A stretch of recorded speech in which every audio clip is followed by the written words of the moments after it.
I want to get straight to it. I'm here to talk about what I use to learn Egyptian Arabic, and I'm not fully fluent yet. It's something I've been actively working on and spending time learning the language. I still have a road to get there, but I have progressed a lot over the last few months, and I want to share it with you guys because maybe some of the things I've been doing may be helpful for you. Um, I found it befitting. My mom put out this Egypt flag because it's World Cup season. Although Egypt did not make it through to the next round, they still had a really good performance this World Cup. I think it was their best performance ever in history, which is a pretty cool thing. Um, but let's get into it. So, I started learning Egyptian Arabic 6 months ago, and I just want to take you through my exact journey. I One of my aunt's friends teaches Arabic. My aunt told my mom told me, and I knew about this maybe like a year ago, and I was really busy at the time. I wasn't ready to dedicate myself to it.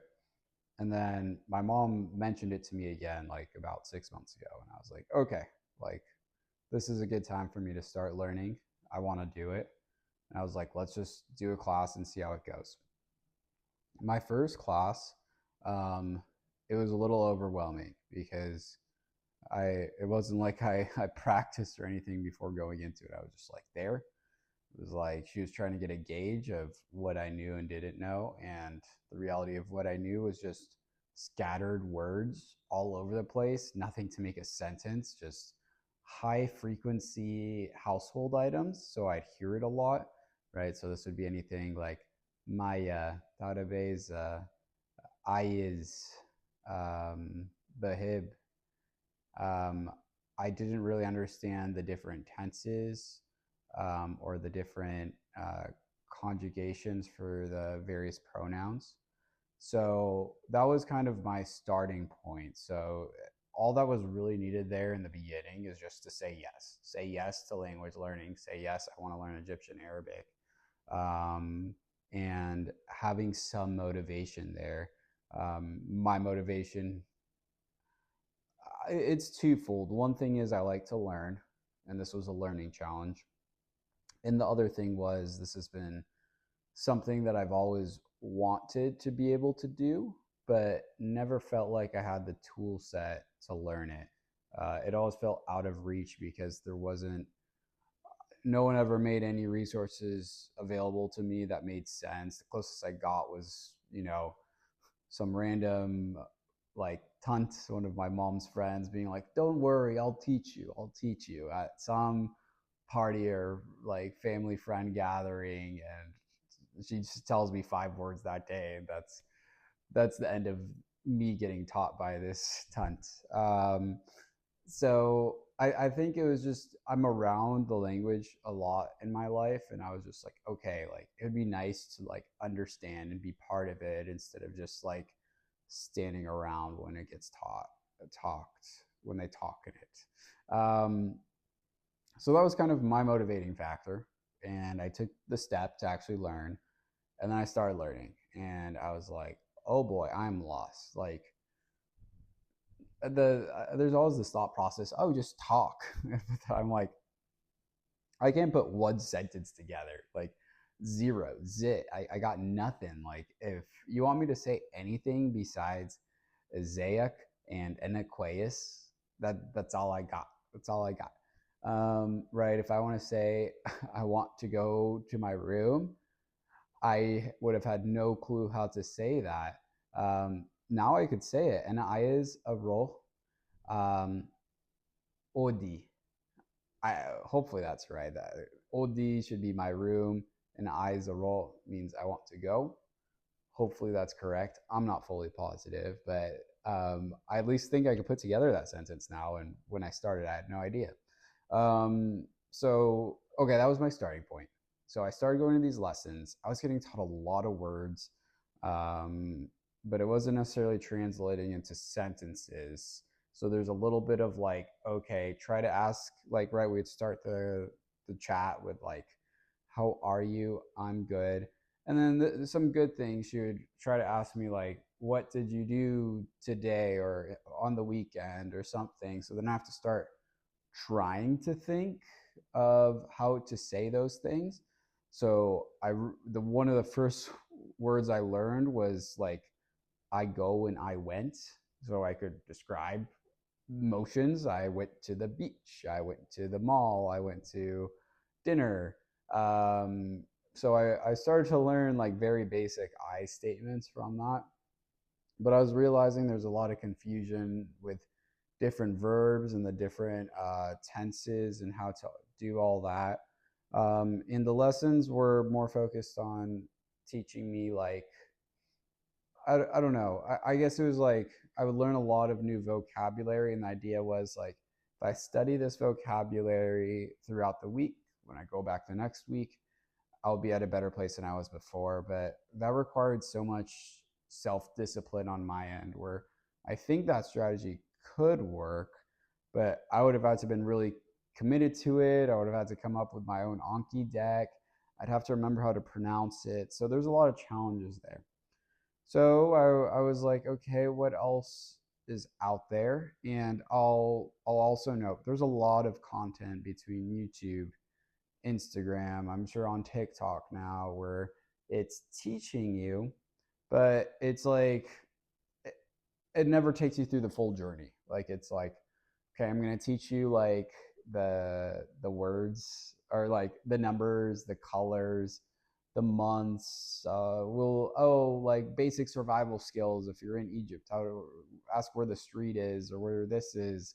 Um, so it was like very like nuanced, very specific, not all encompassing. Like we're gonna teach you end to end how to learn the language. So that I guess that's my general problem with like content that's catered towards teaching. A lot of it useful. It's just not comprehensive and it doesn't follow any like um, I guess like plan. Like okay, study this, study this, study this. You'll get to speaking.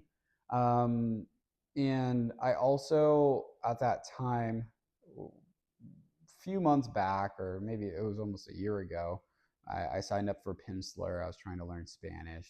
Um, I'll be honest, didn't succeed with learning Spanish. My motivation wasn't strong enough, but I still had the app and they had Egyptian Arabic. So I was using that. And that's another resource. And I think a lot of people actually recommend it as a resource. Um, the teaching method is really boring for me because it's about a 30-minute podcast and it's really repetitive, which is all good, right? It's the teaching method. But yeah, there's something about it where it just wasn't clicking with me as a learning method. And um, I think there's certain things when you come from like speaking the language before, or not speaking it, but like knowing certain words. Like I knew fahim, which means like I understand. It's typically like someone's talking to you right now and they're kind of looking like, do you understand this? You say ana fahim, which means I understand. Um, but the Pimsleur one goes straight into this thing where they say ana befem, which also means I understand, which is extremely confusing and not the point of the video I'm making right now. But it was just in certain ways it was confusing me. Now looking back at it, I'm like, that makes sense. But um, so okay, Pimsleur option. I think it's a decent option, probably one of the better options out there. I didn't even bother trying Duolingo. I was like, they don't have. There's no way they have any Egyptian version for this.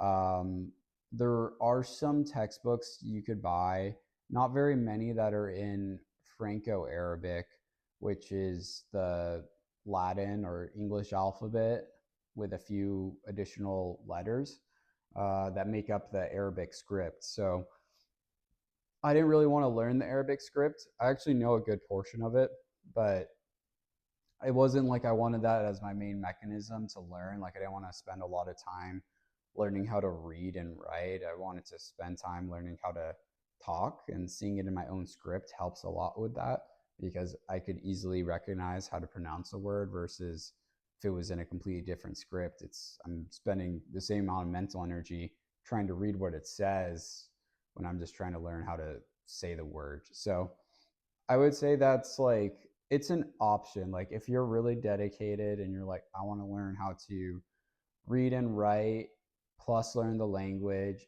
then you can go an approach where you just learn the alphabet, you learn how to read, you learn how to write, and there is more books available. Like it's mainly focused in the book category, like textbook. And I'm sure there are some good textbooks out there, but that wasn't necessarily what I was aiming for. I think I would have gotten stuck in a demotivative state or you're trying to learn too many things at once. And I was like, if I could just focus on learning how to talk, which is my goal, that's what I want. Like if I've later on I could get into like reading and writing, but it's not my primary goal. Um, okay, so there's that aspect, and there's so right book content extremely limited when we're looking at in Franco-Arabic. I think there might be one or two options, which I would say are probably more like I guess complementary. Like I don't know if I would use that for my full curriculum, but there are some things out there. Okay, the next thing that I did was almost like shower thoughts. I would try to talk out loud to myself, like trying to say words or phrases that I think I could do. Right, like just that example where I said like, um, I want to go to the room or my room. That like having that thought and trying to translate that into Arabic has been like kind of a skill I've been working on. And when you notice there's gaps there, it kind of pushes you to eventually learn those words. So I think that's like one strategy I employed. My realization with learning Arabic is that it's just a lot of the way it is right now, it's hard to find a curriculum. So there's not necessarily a clear um, way to learn. And I've also consumed a lot of content on YouTube of what other language learners have done and polyglots. I'm nowhere close to being a polyglot. I only really speak English, but they employ a lot of methods that you find yourself naturally doing as you're learning. Like they would write in the language. So I actually spend time, right? I write it in Franco-Arabic, which is the Latin script, but I almost did like journal entries. I don't do it all the time. It's probably as frequent as my journal, but I would go ahead and write in the language like what I did, which just gets you to think in it more. And then I think I'm trying to think of what else was useful. Like the most beneficial thing, I was just saving this in case there's other resources I thought of. The other resource that does exist, there's an app called Mango, and it does have some pre-made content that you can use. There's not a lot of context with the content, but it does have content. So if you're just looking for raw content to just get you started, it's a pretty good resource for that. Um, that was probably the best one that I saw that had something specific for Egyptian Arabic. I really didn't like any other apps out there. Um, and I've none of them felt like it was getting me towards like a curriculum to get me to speaking. So that kind of left me at the last thing, which was using ChatGPT. I would just spend time with ChatGPT learning. Like it was just my own extra coach that went at my slow pace, and I would just ask it questions. And I think this is a great method. I do have a subscription to it, so I don't know what the voice mode is with various subscription levels, but I would just go on voice mode and it knows Arabic super well. Especially, I would say, I want to talk in Egyptian Arabic dialect and use Franco Arabic. And I would do this a lot, oftentimes in voice mode. And then I'd have it explain to me certain things. Like, I'm like, okay, I'm trying to learn how to conjugate verbs. What's the pattern? And there is a pattern. And in future videos, I'll talk about these things. And because it just makes it so much easier when you start realizing that it's once you get the pattern, it unlocks most of the vocabulary. It's just a matter of learning some new words. So, right, a verb that I learned more recently was like farag, And if you say ena batfarag, that means like I'm watching. So ena batfarag a la televisión would be like I'm watching TV. So you but the pattern is the same across all verbs. So I could say ena bakul ish, I'm eating bread. So it's just a matter of learning this pattern, and then you could apply it across all verbs. And you could use the same thing like inta bitte farag and inta bitakel. Those are both using the same pattern. So, and please excuse my pronunciation. I'm not perfect, but those are kind of the things I started learning using ChatGPT. I learned stuff like possessiveness. I said odi, or you could say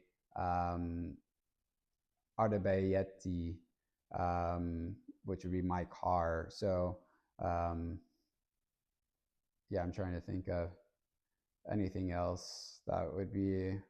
Oh, Kitabi is my book. So I learned those things from ChatGPT. It was pretty cool, but it was like very specific questions. Like it's not good to just be in conversation with. But if you're like, how do I do this? How do I do this? How do I say this word? It just gives it to you, which is really helpful. So that was probably the best resource I was using as I was learning. Um, and I think as I was doing that, I was building up confidence to talk a little more. Um, I would try to throw out like a one liner question to my dad or mom, and then they would, either one of them would respond in a very complex manner. And then I'd be like, I don't know. And then I would respond back in English. And now I try to stay in the language a little longer. Like I can't stay in the language for a full conversation, but I'm at a point where I could have a few back and forths until I'm like, okay, this is what I really want to talk about. And it's too hard to express it in this other language. But those are the things I'm working on and trying to learn more of.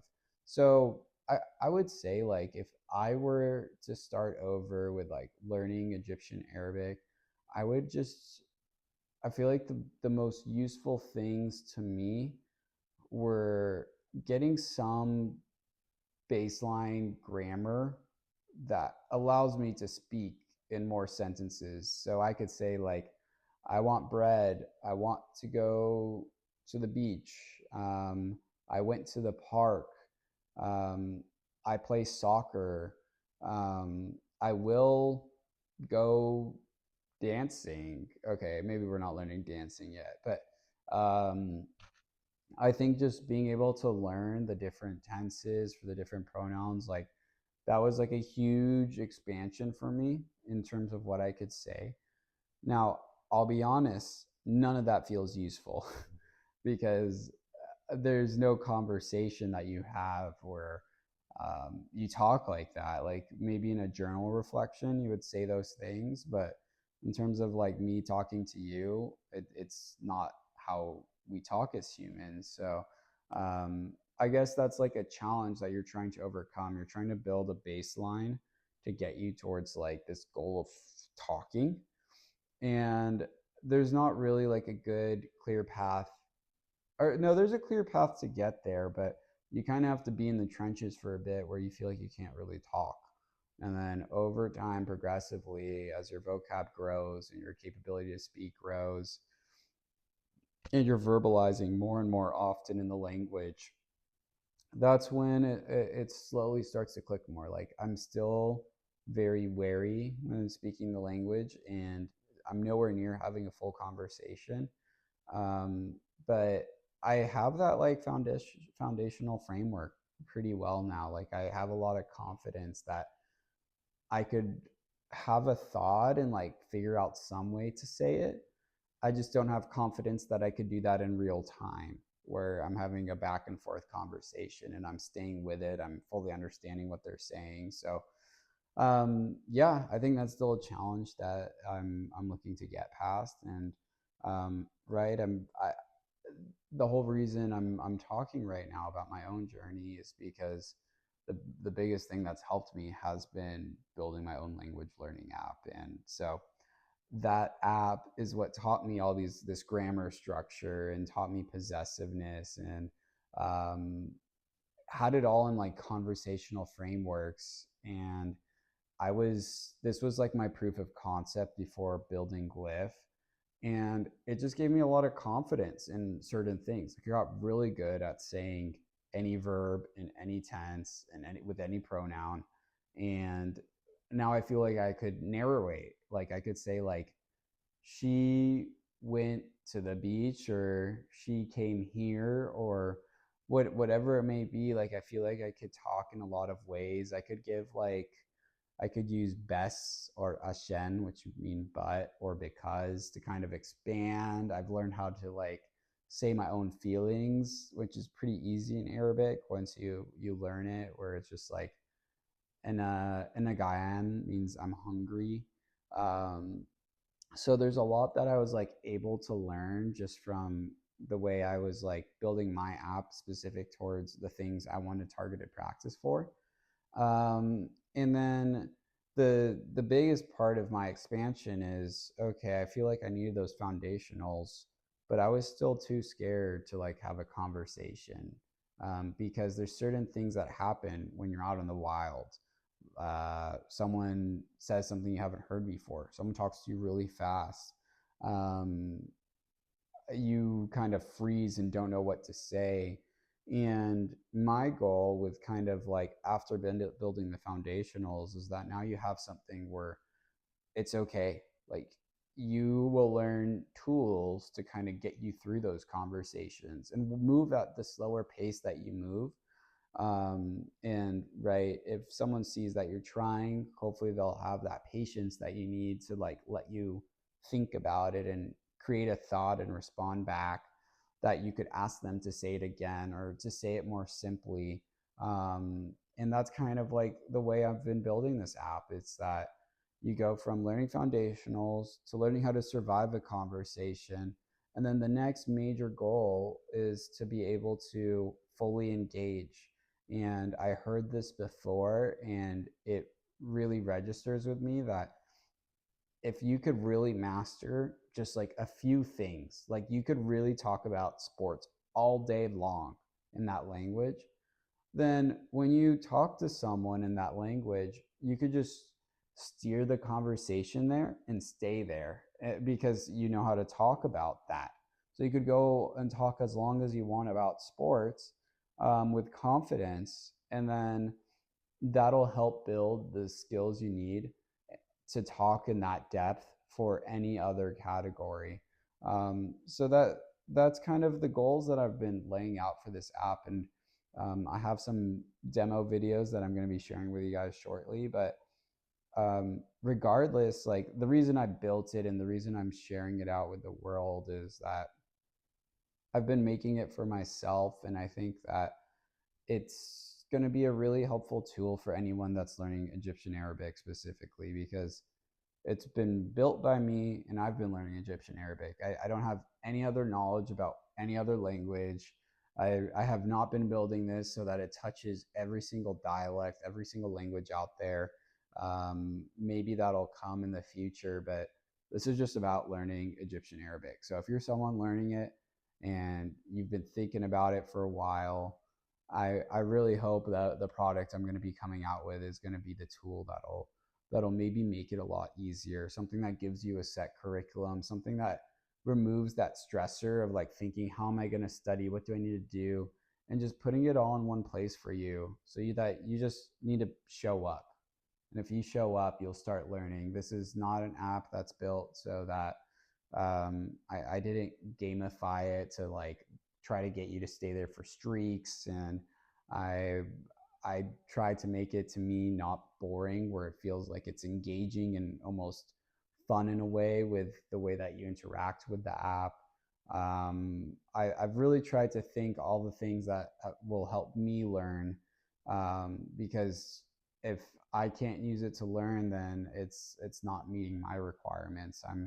I'm building it for someone like myself. I'm not building it because I already know the language and I'm like, okay, I'm really good at this language. Like, let me build an app to teach people languages. Like, I don't know how to speak fluently. but I know how to build apps. So I was like, why not use my knowledge of what it's like learning to build out an app to teach people to learn? So that's what I'm out here doing, and I'm really excited to share it with you guys. I truly think that if you're out here trying to learn Egyptian Arabic, like this is the app you're going to go to. This will be the app that'll make it a lot easier for you, and it'll progress with you. Like it's not a one side, or it doesn't lock you into a specific curriculum based on how like how much you know the language. No, sorry, that's the wrong phrasing. That it doesn't matter how much you know the language, you're still going to this next step every time. There's a little boot camp phase in the beginning to just get you up to speed on how like the different things in the language, but after that it's totally free form because it switches from teaching you the basics to your goal is to get to a certain conversational ability. So we're going to keep feeding you content to get there until you feel comfortable doing it, and you could do it for enough time that you'll be ready to say, if I talk to this stranger, I could hang out with them for 3 minutes in a conversation. Like that's the big goal. I want this to have realistic goals that you're striving to achieve. And you actually reach it. Like the app gets you to that goal, within the next goal being like you could survive a 15-minute conversation in your island that you've chosen that you want to learn. And that's my dream. I really hope that it gets me to learn speaking fluently, and that it could get others like yourself, to speak fluently, because it is a really cool language, and I think it ties a lot to our various cultures, right, within the Egyptian, but also right, the Levantine Arabic is also super cool. So I'm really hoping that this goes out there and you guys like it and it's useful. And if there's things you don't like when it gets released, that you could let me know. Like I'm here. I want to build this out for the learner. And if I'm missing that mark, then the product isn't what it's supposed to be. So with that, guys, I'm super excited. I hope that at least some of the things I mentioned, right, whether it's my app or not my app, that they're things that you could take and use to learn Egyptian Arabic. I think there's, right, once again, there's a lot of challenges with it because a lot of things I hear recommended, like listen to podcasts. Well, I put on a podcast and I know nothing. Like it literally just sounds like gibberish. It's not very helpful at my level. Like you have to get to a certain level where certain things start working for you. So I think, if you're sitting more at that, like I've, I feel like I know some Arabic. Unfortunately, we're not as far as long as we think. But the good thing is the vocab, like once you get some of those speaking mechanics, the vocab is there. Like you have a lot of words you could pull from and you don't have to learn it. Like I basically had to learn zero food. Like I knew so many food items in Arabic. It was really funny. Um, so yeah, I'm so excited for you guys. I think that if you're interested in learning Arabic, we will get you speaking, at least to my level, and I've at least made some progress. So, but hopefully, you all surpass my level because my level isn't where we're trying to be at yet. So, super excited, guys, and yeah, looking forward to seeing you guys next time.